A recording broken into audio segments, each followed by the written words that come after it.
పల్లవి కడుపులో బిడ్డ పెరుగుతున్నా కూడా వాళ్ళిద్దరి మధ్య ఎలాంటి సంబంధం లేదంటావా? ఆ పల్లవి ఇంత దుర్మార్గురాలని ఊహించలేదు.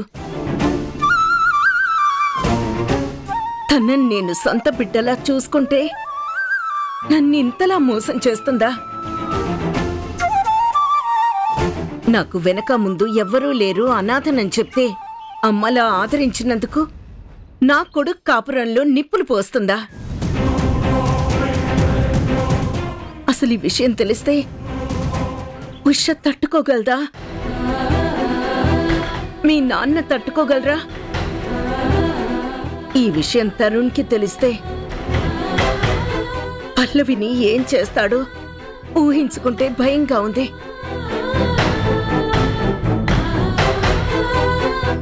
తెలియకూడదు.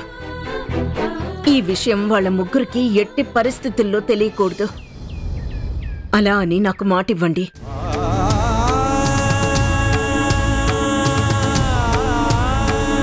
బొమ్మరిల్లు రాత్రి 8 గంటలకు మీ ఈటీవీలో.